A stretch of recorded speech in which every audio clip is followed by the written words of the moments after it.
About a year ago, I made a video called PlayStation 1 versus Nintendo 64, and I decided to make this addendum. This is actually my second addendum video in something like 13, maybe 15 years.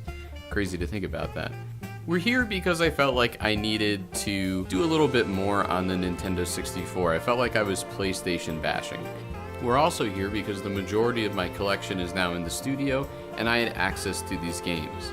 I am playing these games on a real honest-to-goodness CRT. A couple of them are being, I guess you could say, emulated. The cartridge is being emulated, but it's still being played through real, actual Nintendo 64 hardware. So, here we go.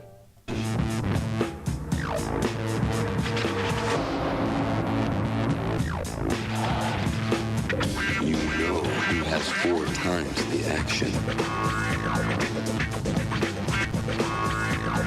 You know who feels the freedom. You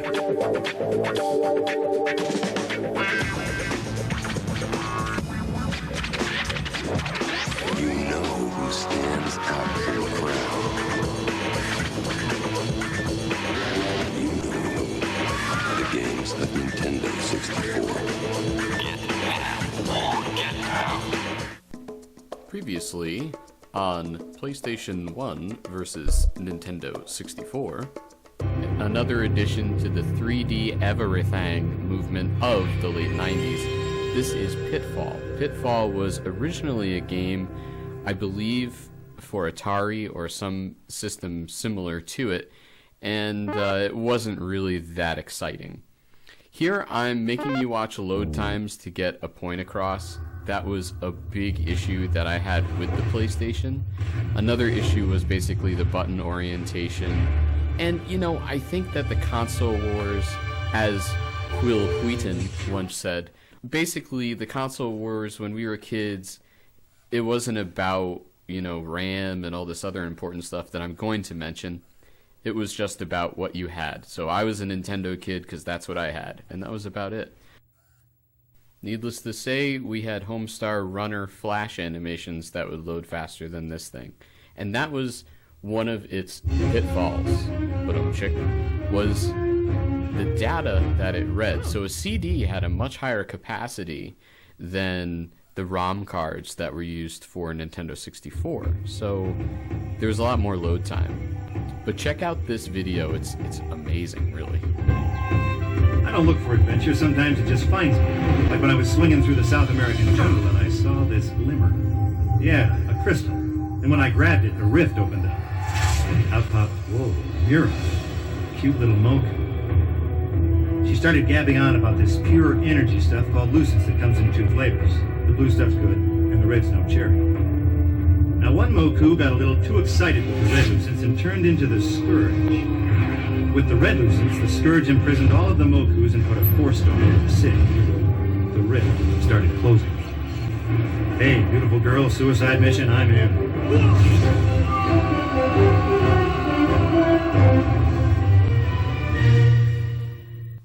So the data load capacity was infinitely better in terms of the media that everything was stored on, but the PlayStation had a 32-bit CPU that ran at 33.8 megahertz and only had 2 megabytes of RAM. So with that RAM, with that low amount of RAM, it didn't really load games very well. So that's why you'll see they're basically using DVD data for cutscenes. So here's the actual gameplay. That ghost doesn't really show up in the PlayStation's defense. It has to do, I believe, with the ISO setting that I had on my camera. And it's just a tad blurry. But other than that, this really does resemble the play. And it's very reminiscent of Gauntlet. Gauntlet was released for Nintendo 64. It was originally an arcade game, but it had more or less the same thing. And this is certainly a step up from the original Pitfall, but similar to Mega Man 64, which was basically Mega Man 3D, this just felt out of place and didn't quite work for me. Of course, I had to haul out Gauntlet Legends. It's a great game. as mentioned, it was ported from the arcade, and I feel like this one is pretty darn close to Pitfall, just in the mechanics, and I don't know, I didn't really play that much of Pitfall. I'm also not playing games that I typically play on the Nintendo 64 to kind of even the playing field a bit.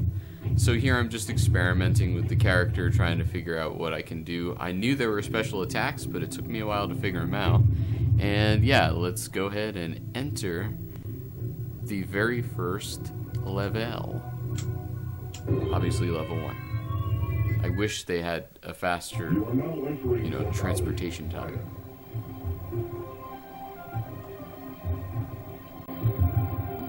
Save keys to open doors and chests.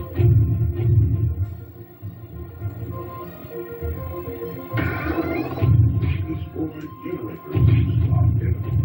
Collect gold for my power-ups.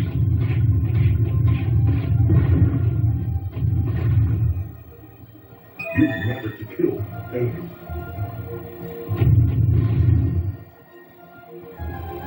Use key to open doors.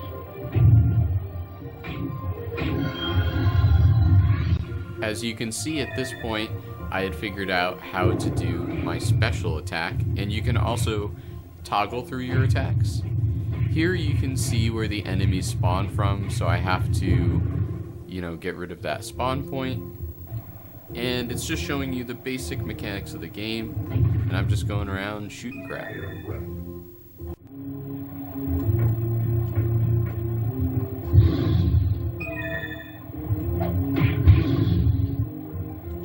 Avoid dangerous objects.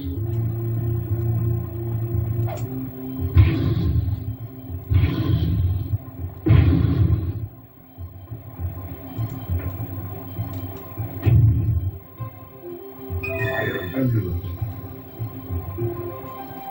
It's a totally legitimate question if you're sitting there, like, why isn't he playing Indiana Jones? I totally understand. But I feel it's ubiquitous, essentially. And it's also kind of clumsy in terms of controls, I felt. I feel like that should have been a game released for a PC. Incidentally, further on in this video, I go into critiquing games that were essentially for PC that got moved to the N64. But yes, this game I feel encompasses the closest resemblance, anyway, to Pitfall. And yeah, I mean, Indiana Jones uses a whip, but the actions are much more complicated. And yeah, it's a completely different animal, essentially. For me, this relates more to Pitfall because of the basic gaming and especially its graphics quality. I feel like it pretty much matches Pitfall. It even has a little bit of the ghosts that the PlayStation did.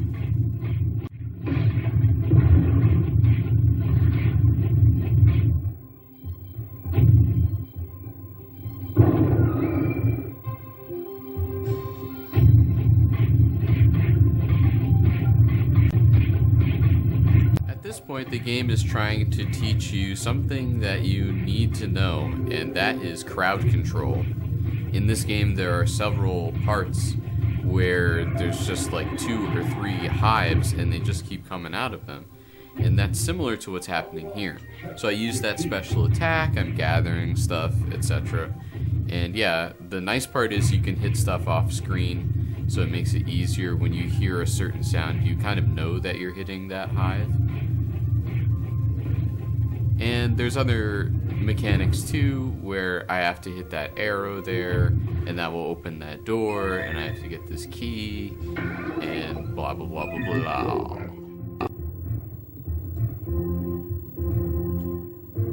Perhaps make some walls disappear.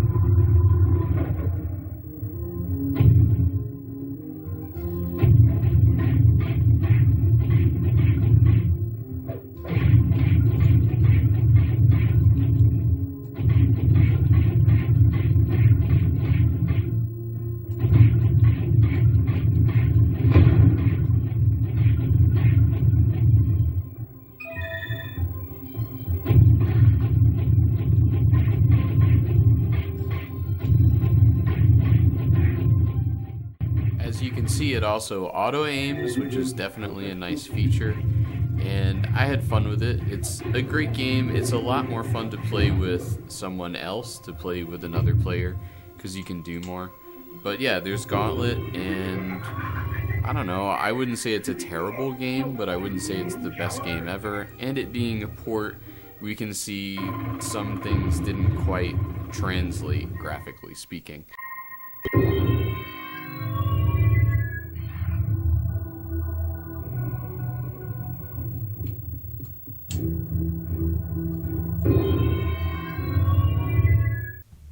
The things we did see side by side in the other video were the original Gran Turismo and a great game for Nintendo 64 called Cruisin' USA. And you can see the visual difference. The Nintendo 64 had less capacity for storage, but it had better hardware, which meant that it could read the smaller programs that it basically had to read easily, versus the PlayStation, which had a much better storage capacity for data, but unfortunately it didn't have much RAM. Of course, while I was exploring some of the PlayStation games that I had to play Cool Borders, and again, they show off the ability of the PlayStation to play DVD material, that's for sure, but yeah, well, you'll see.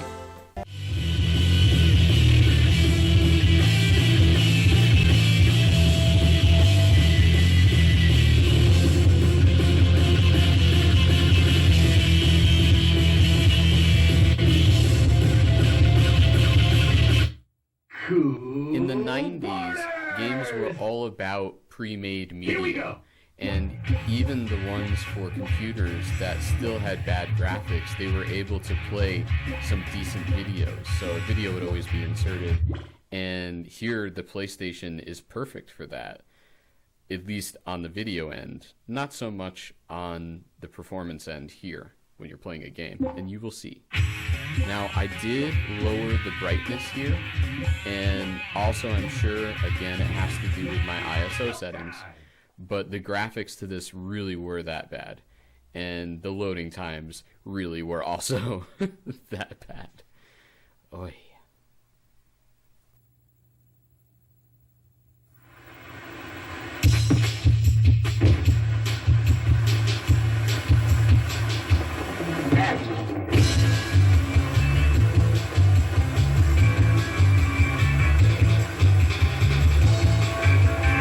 Oddly enough, I cannot really complain about the controls here, but look at the graphics, they are just horrid.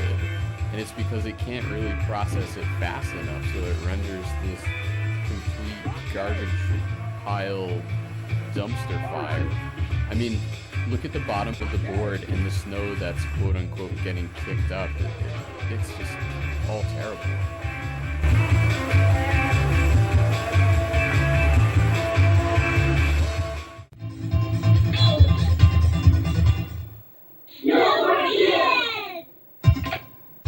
Often while browsing the series of tubes we call the internet, I come across this particular game, Snowboard Kids, and I think it is relatively comparable to Cool Borders in a basic sense, and I wanted to basically, again, show you guys something that I hadn't played.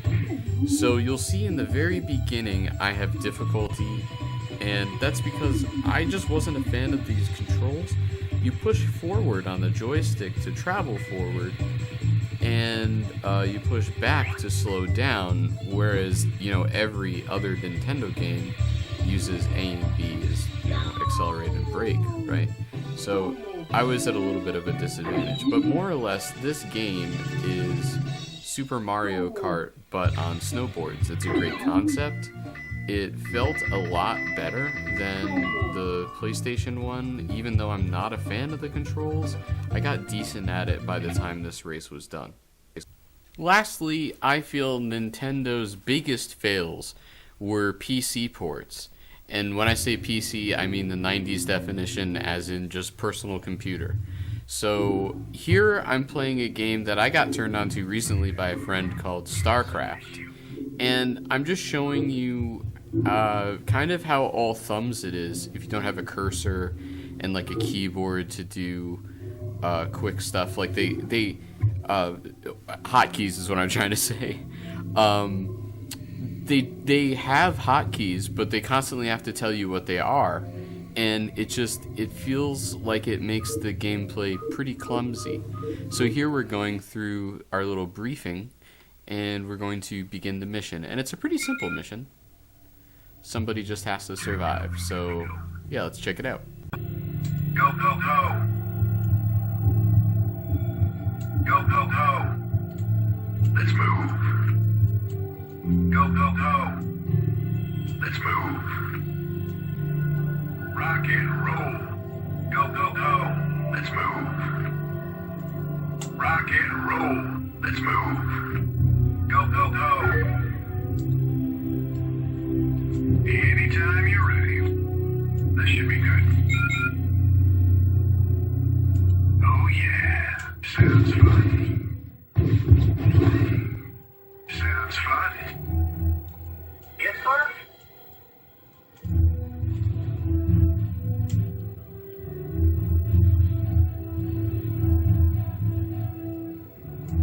Anytime you're ready. Sounds fun. Oh yeah, sounds fun. Sounds fun. Sounds fun.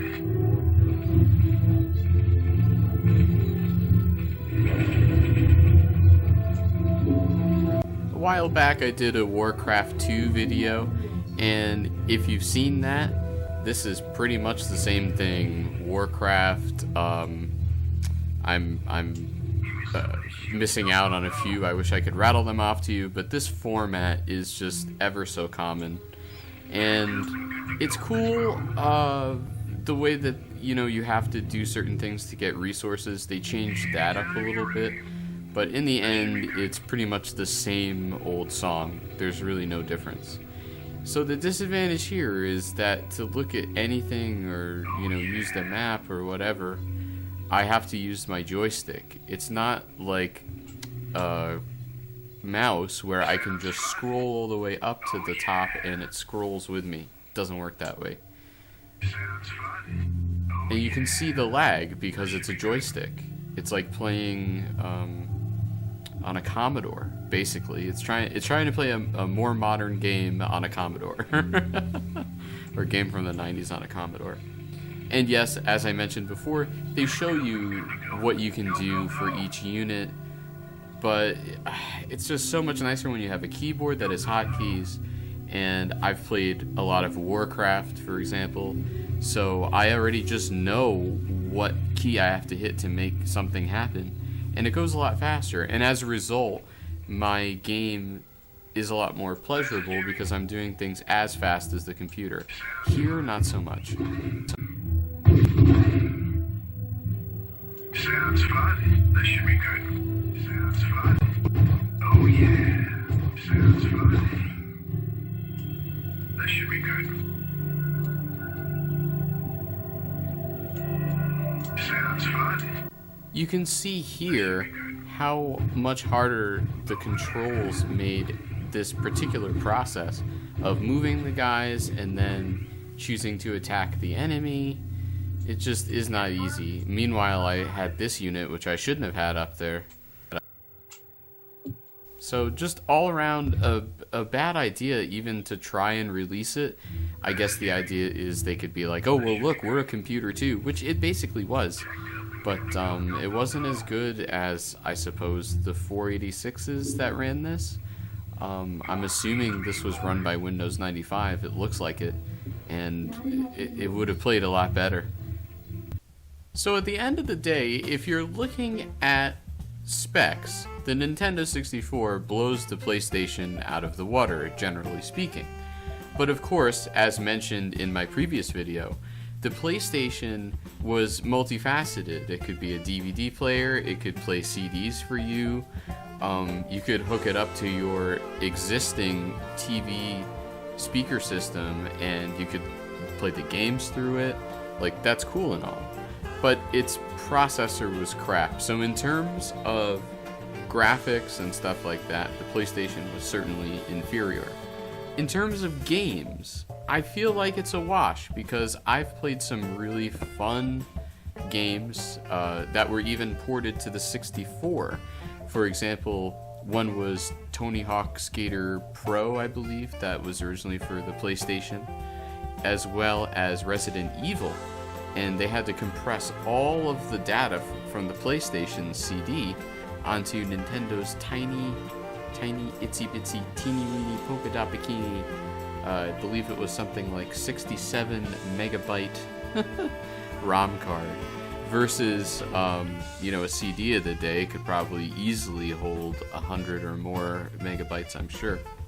So, yeah, it's a toss-up, really, and I think, as previously quoted Will Wheaton once said, it really comes down to your loyalties. I'm loyal to Nintendo 64, but at the same time, I feel like it just looks better than PlayStation. What do you think?